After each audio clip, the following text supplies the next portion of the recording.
Põe lá, filho, na tela, por favor. Onde é que está, filho?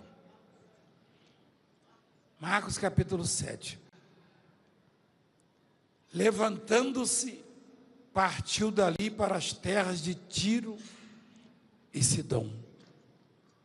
Tendo entrado numa casa, queria que ninguém soubesse. No entanto, não pôde ocultar-se, porque uma mulher cuja filhinha estava possessa de um espírito imundo, tendo ouvido a respeito dele, veio, prostrou-se-lhe aos pés. Esta mulher era grega, de origem cirofenícia, e rogava-lhe que expelisse de sua filha o demônio. Presta atenção. Não se pode ler a Bíblia como se fosse um jornal ou um livro qualquer. Tem que se observar tudo e procurar entender o significado. Interessa num milagre, interessa saber a origem da pessoa, a nacionalidade, naturalidade? Não. Porque observação, esta mulher era grega, de origem cirofenícia. Porque Jesus veio para os judeus. Eu e vocês, nós somos os chamados gentios da Bíblia. Os judeus ainda não haviam rejeitado Jesus. Portanto, até então Jesus, teoricamente, só podia dar atenção aos judeus. Depois que eles rejeitaram Jesus, e que foi de propósito, porque Deus endureceu o coração deles, Deus cegou o entendimento deles, está escrito, porque Deus queria que essa graça chegasse até nós, os gentios. Olha que coisa maravilhosa. A Bíblia diz que nós somos os filhos enxertados, os ramos enxertados na videira. Lá na roça eu já trabalhei com isso, ajudando meu pai. Abria uma fendazinha e no gancho da árvore, no limoeiro, a gente colocava o galho da laranja. E a laranja produzida pelo limoeiro era mais doce do que da laranjeira, só pelo enxerto, pelo ramo. Aí isso mostra também que a responsabilidade, olha o bispo Amauri, bispo Jorge e demais bispos, olha que interessante. Se você pegar um ramo de laranja e enxertar no limoeiro, um técnico em agricultura consegue fazer isso. E eu consigo, não sou técnico, mas é na prática, né? Porque eu morava na roça, a gente fazia. Se você pega um limoeiro, tem um limoeiro gigante, o limoeiro produz o que, igreja? Você enxerta um ramo desse tamanho de laranja, ele cresce e ele produz o quê? Laranja. Aí mostra que a responsabilidade do fruto não é do tronco, não é da videira, não é da árvore, é do ramo. Por isso que Jesus disse que o ramo que não dá fruto, ele corta. Não põe a culpa na árvore, porque o ramo é quem... Se fosse da árvore, então o limoeiro tinha que dar limão mesmo com o galho, com o ramo da laranja, mas não é. Ele produz laranja. E nós somos esse filho aí enxertado. Por quê? Porque os judeus rejeitaram Jesus. A Bíblia diz que ele veio para os seus e os seus não reconheceram. Não está escrito? Está ou não está, meu filho? Olha lá. Ó, não receberam, né? É isso? Veio para o que era seu e os seus não o receberam, mas nós o recebemos. Então Jesus, tem até uma música assim, né? Jesus agora é meu, né? É. Então, é isso que o povo tem que aprender. Eu e você fomos adotados. Por isso o grande carinho, o grande cuidado que Deus tem conosco, tá? E naquela ocasião, esta mãe desesperada, ela foi clamando atrás de Jesus. Jesus queria entrar numa casa e descansar, e ela atrás. Ela estava com a filhinha possessa de um espírito mau. Estava destruindo a filhinha dela. E ela tinha consciência, plena consciência, de que não era da igreja de Jesus, da religião dele. Mas a fé, ela transcende, ela ultrapassa, ela excede todo e qualquer dogma. A fé, ela destrói a barreira das religiões, das seitas. A fé anula tudo que é religião. A fé, ela te dá acesso à graça, sem religião, sem profeta, sem sacerdote, sem véu. A fé te leva diretamente ao trono de Deus, o trono do Altíssimo. Presta atenção. Com a fé, eu não preciso consultar este ou aquele. Não. Com a fé, eu não preciso da assinatura deste ou daquele. Não tem intermediário, sabe? É impressionante isso. E essa mulher tinha consciência, ela não era da religião de Jesus. Jesus deixou isso claro. E ela então clamava. Ela era grega, olha o que diz a Bíblia. Gente, dois agravantes aí, ó. Esta mulher era grega. O grego nasce aonde? Na Grécia. Não tinha nada a ver com os judeus, pelo contrário. Historicamente eram povos inimigos. Não podiam se ver, como os samaritanos. Olha que coisa incrível, ela era grega, de origem. Ela nasceu na Grécia, mas os pais eram da Síria.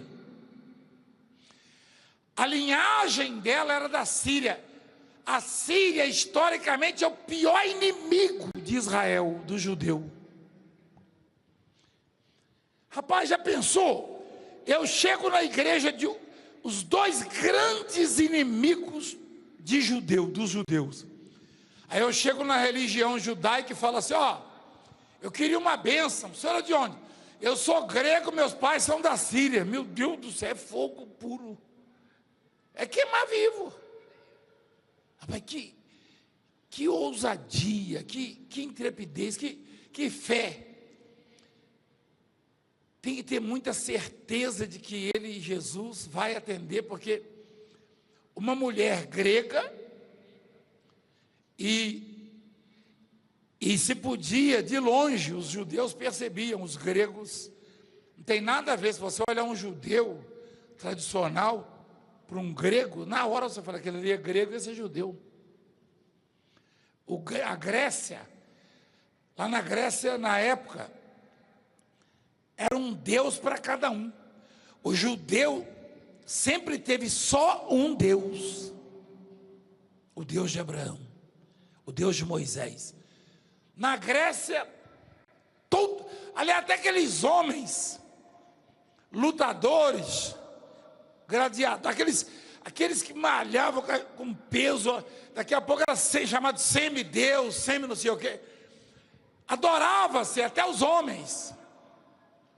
Então a mulher era grega de origem sirofenícia. Quais as chances desta mulher conseguir o sonho, o grande sonho da vida dela, que era tirar a filha daquele sofrimento que já vinha de muito tempo? Quais as chances? Zero. Partindo do ponto de vista humano, né? E tradicional, da religião, era zero. Mas essa mulher tinha uma coisa com ela que faz qualquer pessoa vencer na vida: a fé em Cristo. Ela ouviu falar dele e ela sabia da humilhação que ia passar e começou a gritar, a clamar, andar atrás dele. Aí os discípulos falaram: Senhor, despede esta mulher. Então, mas você procurou o seu, então agora você acha o outro. Despede esta mulher. Eu já te falei para não fazer o que você quer, né? Então você mostra lá o que eu vou ler, né? Olha só. E os seus discípulos, aproximando-se, rogaram-lhe: despede-a, pois vem clamando atrás de nós. Mas Jesus respondeu: não fui enviado senão as ovelhas perdidas da casa de Israel. Eu fui enviado para as ovelhas de Israel. Mais tarde que as ovelhas de Israel rejeitaram Jesus, ele se virou para nós. Ela, porém, veio e o adorou, dizendo: que coisa linda, hein?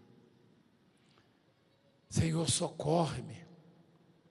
Então ele disse: eu não posso tomar o pão dos filhos e lançá-lo aos cachorrinhos. Olha só, eu não posso tirar o pão dos filhos e lançá-lo aos cachorrinhos. E ela responde o quê?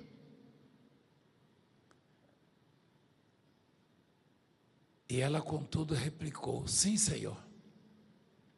Porém, os cachorrinhos comem das migalhas que caem da mesa dos donos. Então lhe disse Jesus: ó mulher, grande é a tua, faça-se contigo como queres. Ou, vai, e pelas tuas palavras o demônio já saiu da sua filha. Por causa da sua palavra. Olha lá. Por causa desta palavra de quem? Dela, exatamente. Vocês estão ligados, hein? A filha foi liberta pelas palavras de Jesus ou da mãe? Da mãe.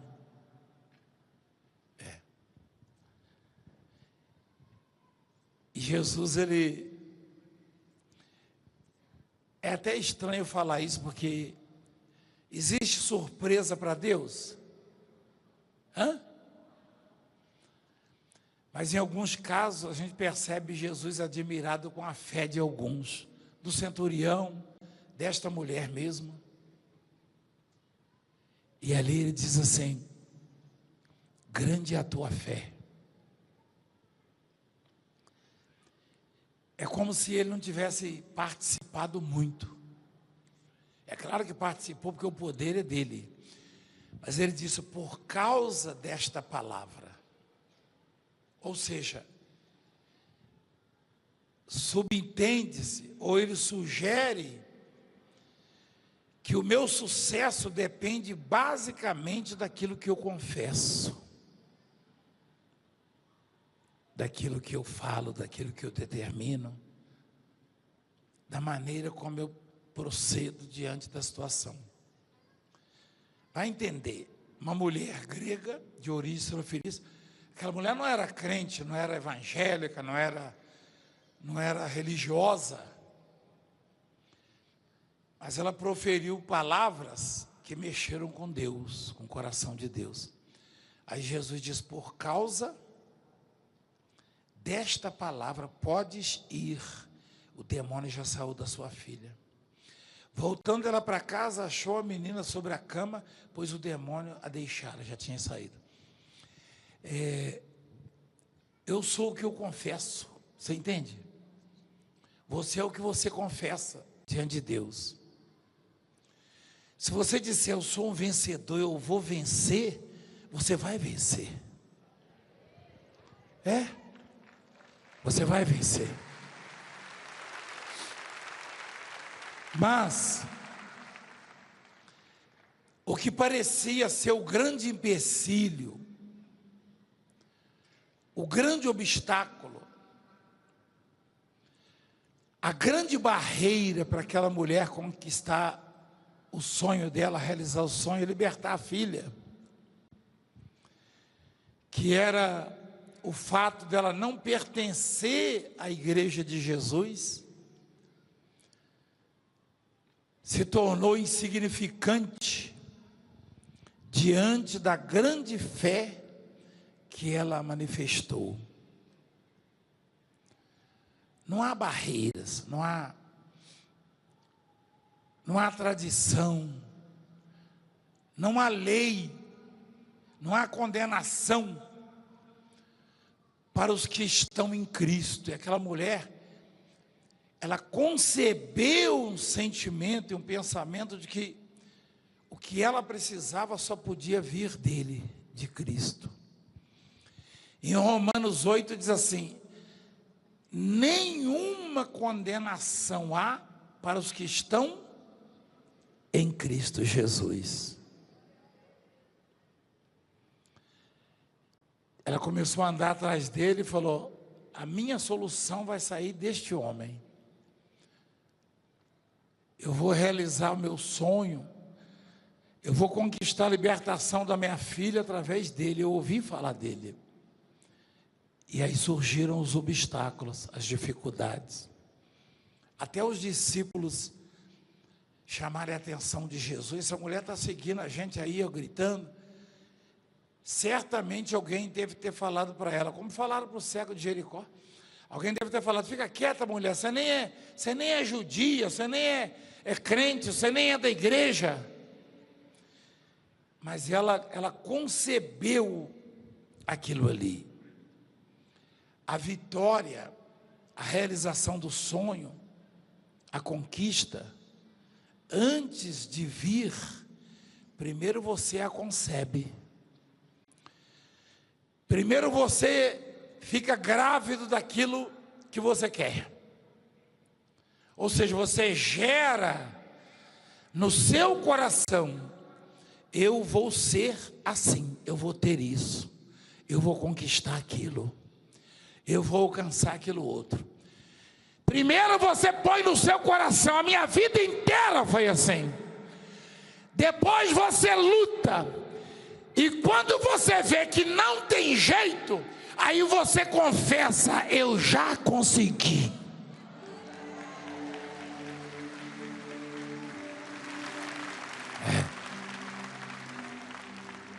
Eu posso falar isso para você. Quem conhece a minha história sabe disso. Eu vi comemorações dos adversários de muitas situações que pareciam ser o meu fim, a minha derrota. E eu agradeci a Deus. Por quê? Porque eu vivo na dependência de Deus. Hoje eu queria dizer para você isso. Eu fiz questão de vir, mesmo estando cansado, porque se você disser que vai conseguir, que vai superar, que vai vencer, e esta sua esperança, esta sua confiança, essa sua confissão for em Cristo Jesus, Deus modifica o mundo só para realizar o seu desejo.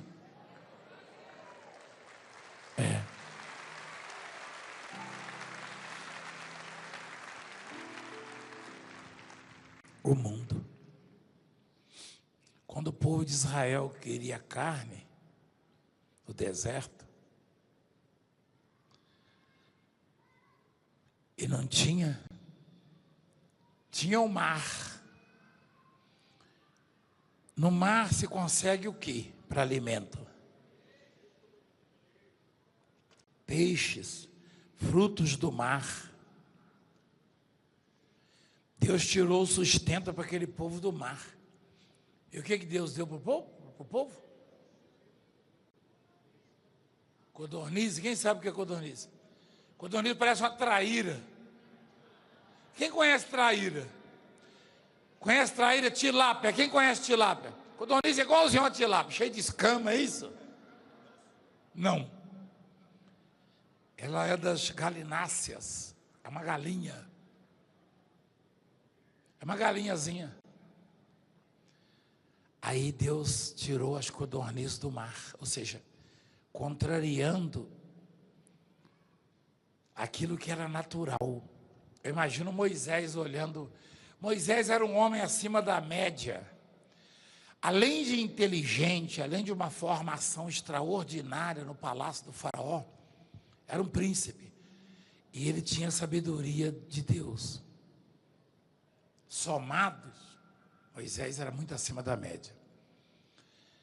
Imagina Moisés olhando para o lado do mar e as codornizes saindo de dentro d'água. Será que ele achou que Deus estava dando alguma mensagem para ele? É claro. Deus estava falando, ô Moisés, já tinha falado, já você cortou meu braço. Deus estava falando assim, ô Moisés, está com um anzol aí, ó. Começar a pescar essas galinhas aí, entendeu? Peraí, Senhor, mas está errado, é de lá, o mato é para... Nem mato não tinha, né? A capoeira, sei lá, Rapaz, é muito forte isso. Mostra a codorniz aí. Isso aí é codorna, filho. Não, codorna. Isso aí é de cisneiro. Mostra logo, rapaz. Ah, meu pai. É codorna. Codorniz é maior. Olha lá. Mas é parecido. É parecido. Essa daí eu tinha na gaiola aqui na Sabará, lembra, bispo?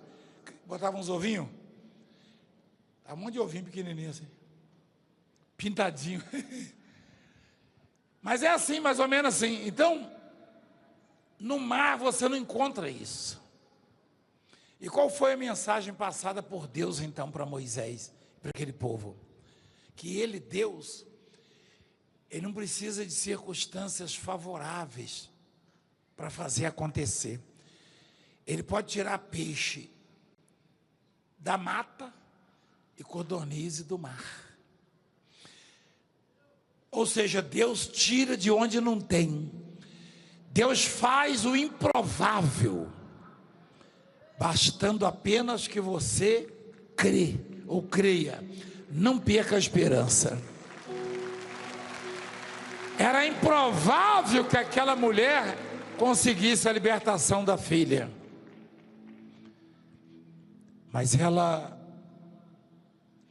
sugeriu a Jesus que mesmo os gregos e os sirofenícios que acreditam nele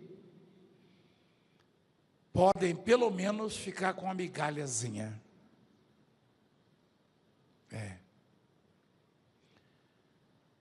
Ela disse: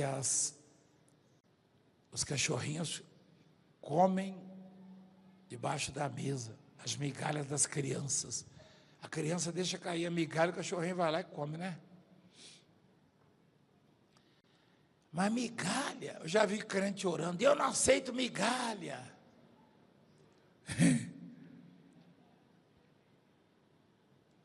Deixa eu falar uma coisa para você.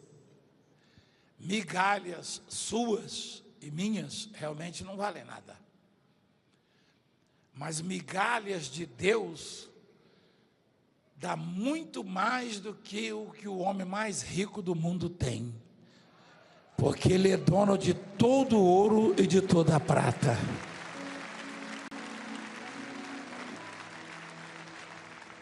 A tradução disso, a fé daquela mãe era tão extraordinária e tocou o coração de Jesus. Ela quis dizer o seguinte: não precisa botar na minha mesa o que dá para os seus filhos judeus, não. O seu poder é tão extraordinário, é tão grande, que basta uma migalha e resolve o meu problema.